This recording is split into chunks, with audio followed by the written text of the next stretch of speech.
dans une ambiance solennelle au State House du Kenya que la République démocratique du Congo a officiellement scellé son adhésion à la communauté d'Afrique de l'Est. En apposant sa signature dans le traité d'adhésion ce vendredi 8 avril 2022 au State House de Nairobi en présence du président Uhuru Kenyatta, président en exercice de cette organisation sous-régionale, du président ougandais Kaguta Museveni et du président rwandais Paul Kagame, le président Félix Antoine Tshisekedi fait de la République démocratique du Congo le 7e membre de la communauté d'Afrique de l'Est. Pour le président Uhuru Kenyatta, l'entrée de la RDC dans la communauté d'Afrique de l'Est marque un tournant capital dans l'histoire de l'intégration de la région. Cette adhésion marque également la réalisation des plans du président Félix Antoine Tshisekedi qui, lors de son discours d'investiture le 24 janvier 2019, avait évoqué un rapprochement avec l'Est. Cette adhésion contribue à la consolidation de l'exploitation des atouts économiques de nos pays respectifs et à l'accès de nos populations aux opportunités offertes par cette coopération élargie et renforcée. En procédant ce jour à la signature solennelle du traité régissant la communauté d'Afrique de l'Est,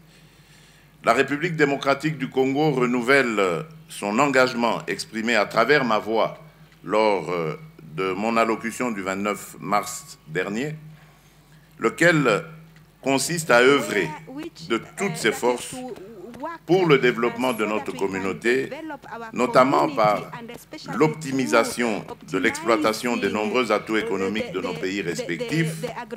et des opportunités de coopération insuffisamment exploitées qu'ils offrent pour le bien-être de nos populations. Devenu 7e pays membre de la communauté d'Afrique de l'Est, aux côtés du Burundi, du Rwanda, du Kenya, de l'Ouganda, du Sud-Soudan et de la Tanzanie, la République démocratique du Congo partage ses frontières avec 5 États membres de l'organisation et représente environ 6% des exportations des pays.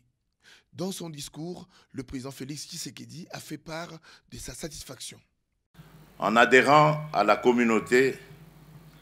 le peuple congolais ne veut pas seulement se contenter des bénéfices d'un commerce intracommunautaire, mais il aspire d'abord et surtout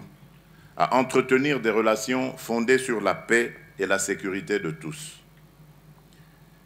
Dans cet ordre d'idées, le peuple congolais renouvelle son engagement légendaire en faveur d'une politique de bon voisinage,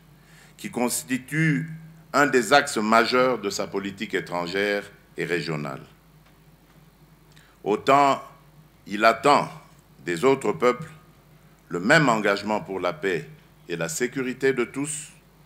sans lesquels il devient improbable de réaliser les buts et objectifs de la communauté.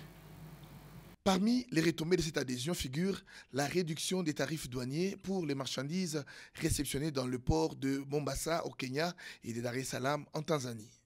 Notez que lors de son discours d'acceptation d'adhérer à cette organisation, le chef de l'État avait proposé la création d'une nouvelle institution au sein de la communauté d'Afrique de l'Est qui sera chargée de l'environnement, des ressources naturelles et des mines.